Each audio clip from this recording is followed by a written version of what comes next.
Eisenhower no intervino personalmente en ninguna batalla, no dirigió tropas sobre el terreno y no presenció ningún combate, pero pudo incidir en los resultados desde la distancia, a través de una serie de competencias personales entre las que destacó la capacidad de planificación. Como tal, requiere visión, una habilidad más escasa de lo que parece. Esto fue lo que permitió a Eisenhower interpretar el mundo desde la distancia. Esto fue foco de la envidia que muchos comandantes aliados sintieron hacia él. ¿Fue esta la razón por la que llegó más lejos que los demás?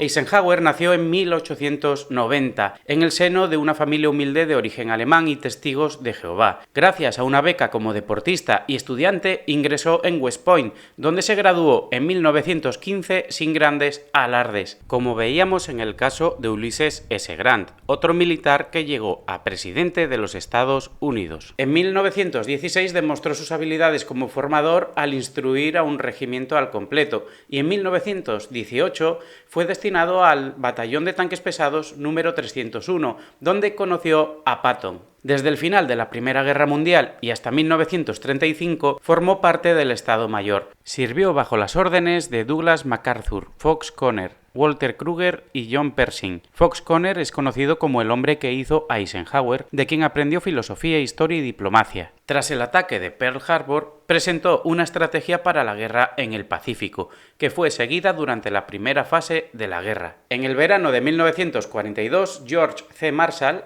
jefe del Estado Mayor del Departamento de Guerra, le nombró comandante supremo del ejército aliado en el Mediterráneo, debido a sus habilidades políticas, a pesar de no haber tenido experiencia en mando. Marshall fue denominado por Churchill como el organizador de la victoria, siempre desde Washington. Integrante del Estado Mayor Conjunto y del Estado Mayor Aliado, fue un buen estratega y dio un claro asesoramiento a Ike. Es el creador del Plan Marshall para la reconstrucción de Europa después de la Segunda Guerra Mundial. Pero su gran aprendizaje dirigiendo una operación militar tuvo lugar en el norte de África, en noviembre de 1942, la Operación Torch, donde condujo el ataque británico y estadounidense contra la Francia de Vichy, sin declaración de guerra previa y desconociendo la posible reacción. Fue el primer ataque aliado contra el Tercer Reich. En contra de lo que pudiera hoy pensar en una figura que se asocia al éxito de la Segunda Guerra Mundial, en esta primera operación Ike cometió errores descomunales. En lo militar fue errático, desaprovechó muchísimas oportunidades, dejó que los alemanes se reagruparan e incluso que Rommel atacara a través del paso de Kasserine, demostrando la falta de experiencia tanto de Ike como de todo el ejército norteamericano. No obstante, el propio Ike asumió el error de no haber destituido a los mandos poco competentes,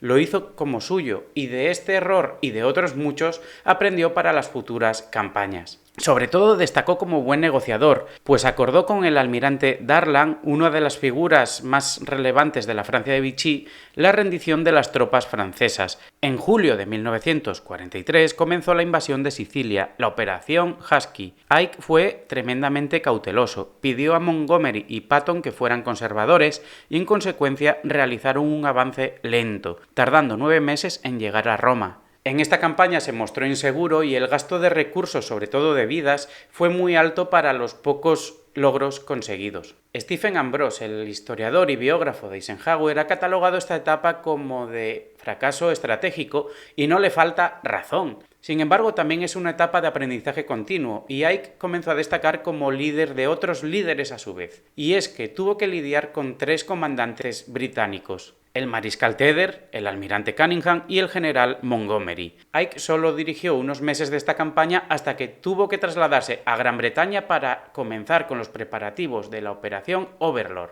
El avance en Italia fue extremadamente lento. Los aliados trataron de sortear la línea Gustav, ideada por el mariscal alemán Albert Kesselring, desembarcando 2 divisiones en Anzio, 51 kilómetros al sur de Roma, a finales de enero de 1944. Fue aún más tortuosa la toma del monasterio de Monte Cassino el 18 de mayo, lo que permitió el avance hacia Roma, que fue liberada el 4 de junio por el V Ejército de Estados Unidos. Kesselring no tuvo más remedio que retirarse a los Apeninos y formar otra línea defensiva, en este caso la gótica. En diciembre de 1943 fue nombrado comandante supremo de las fuerzas expedicionarias aliadas. Pasó a tener bajo su mando a los generales de Estado Mayor combinado, quienes habían desarrollado los planes tácticos de Overlord unos meses antes. Por lo tanto, Ike no figura en los prolegómenos de la planificación de la operación. La primera orden para atacar por el canal tuvo lugar a comienzos del verano de 1942. En enero del 43, en la conferencia de Casablanca, se aprobó en qué puntos de Normandía se iban a producir los desembarcos. En mayo, en la tercera conferencia de Washington, Roosevelt y Churchill acordaron invadir Francia un año después. Para agosto, el plan Overlord ya estaba aprobado, fijando el ataque para mayo de 1944 con 21 divisiones. En noviembre, en la conferencia de Teherán, se confirmó el plan en presencia de Stalin.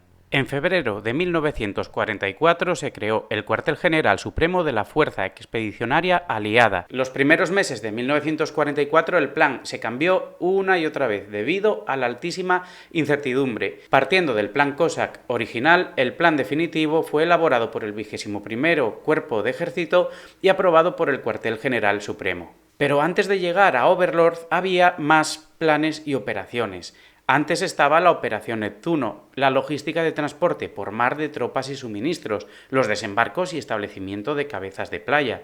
Ike, al frente del Cuartel General Supremo, defendió un único objetivo estratégico. Triunfó la idea planteada por Eisenhower de concentrar toda la invasión en las playas de Normandía, mucho menos defendidas que la zona de Calais. Se establecieron así 5 playas para desembarcar: Juno, Gold, Sword, Omaha y Utah, con un asalto de tropas aerotransportadas a izquierda y derecha tras las líneas enemigas. En paralelo se lanzó otra operación, la Operación Bodyguard, para que los alemanes creyesen que el asalto en la zona de Normandía no era más que un ataque de distracción. Y es que el llamado muro atlántico alemán, que iba desde el Golfo de Vizcaya hasta las costas de Noruega, en realidad tenía una serie de fortificaciones. Rommel había mejorado mucho el sistema con puntos fuertes de hormigón, minas y múltiples obstáculos. Pero esto precisamente fue lo que Ike destacó como punto débil de los alemanes, y es que tenían una falsa sensación de seguridad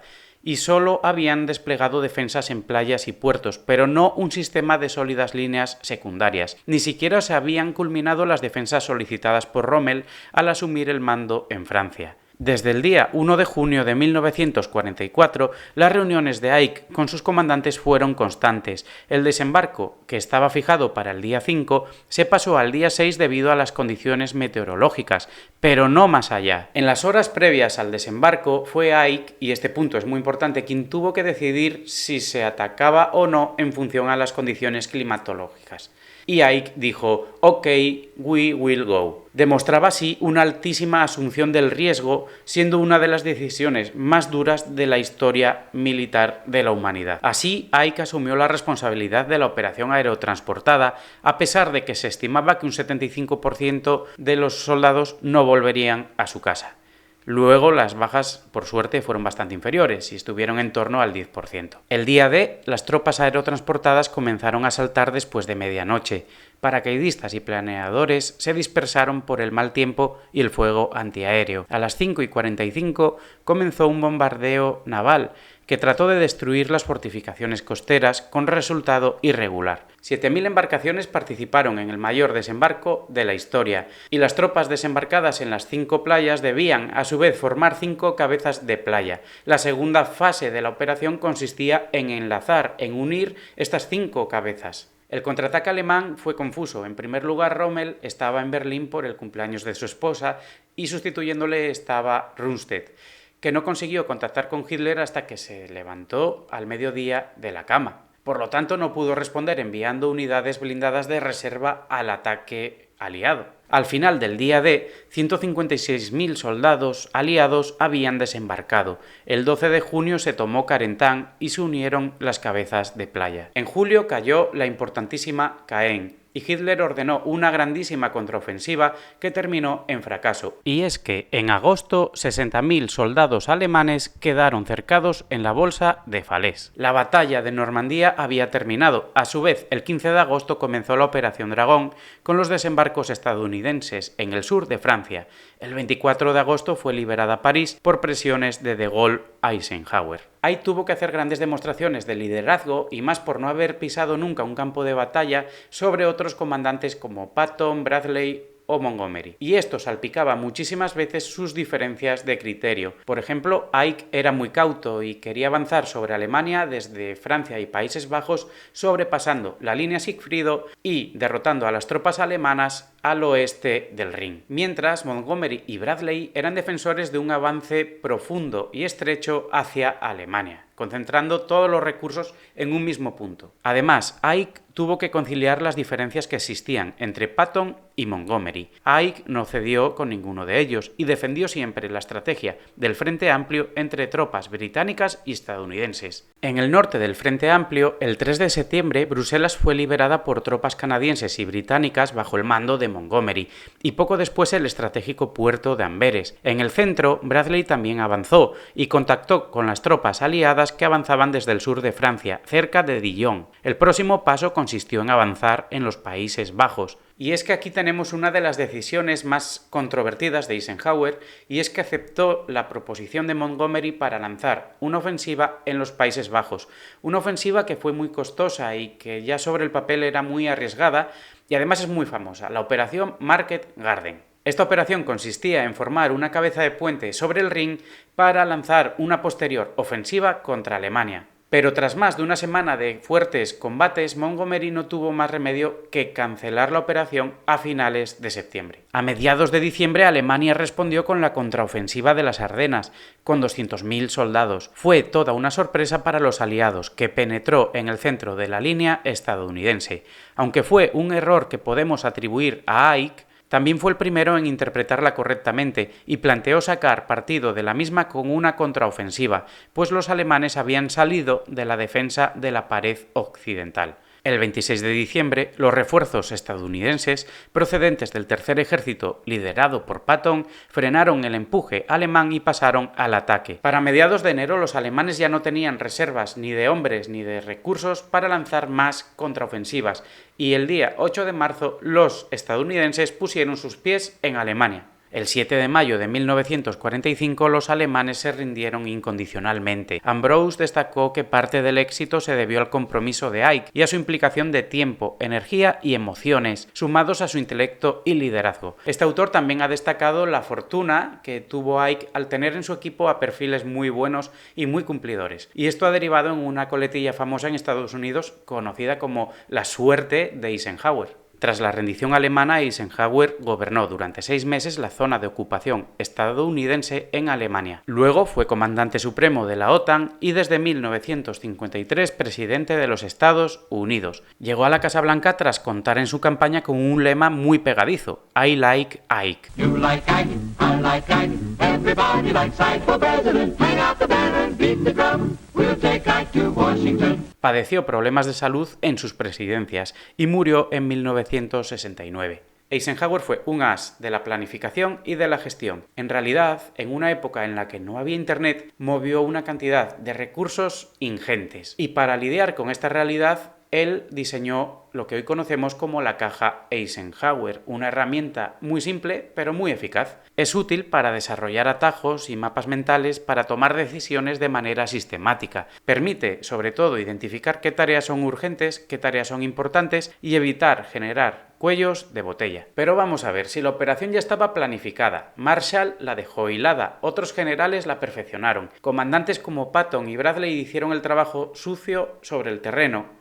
Entonces, ¿qué hizo Ike? Su brillantez consistió en aportar habilidades, una serie de aspectos quizás intangibles que marcaron una diferencia clave, y es que supo aunar muchísimos recursos y muchísimas voluntades en una misma dirección. Así tuvo que valerse de inteligencia emocional para identificar qué personas de su equipo no contribuían y no ayudaban, asumió errores propios y de su equipo Su liderazgo se basaba más en habilidades personales y en un carisma determinado que en la jerarquía estructurada y rígida. Supo balancear entre las necesidades que tenían otros miembros del equipo de destacar. Ike también había aprendido en Túnez la importancia de ir al frente a visitar a las tropas. En aquel tiempo, antes de iniciar la campaña de Italia, se presentó con un uniforme planchado a la perfección, motivando las burlas y quejas entre los soldados. De aquella experiencia aprendió y siguió visitando el frente, pero mejorando la comunicación y su apariencia. Cuidaba una imagen de transparencia y defendía que los civiles estuvieran informados del transcurso de la guerra y sabía escuchaba a las personas de su equipo. Incluso mantuvo a Patton a pesar de su personalidad histriónica porque sabía que era necesario para conseguir la victoria. Como ser humano, Eisenhower también tenía muchos defectos y esa faceta política que tanto criticó Patton probablemente escondía una cierta inseguridad o falta de asertividad. Y es que de las reuniones con Eisenhower todo el mundo salía con la sensación de que le había dado la razón. Y es que Ike deseaba, por encima de todo, ser querido. Con independencia de sus muchos errores, Eisenhower fue una figura muy completa, y es que en él destacaba tanto el conocimiento como las habilidades como su actitud.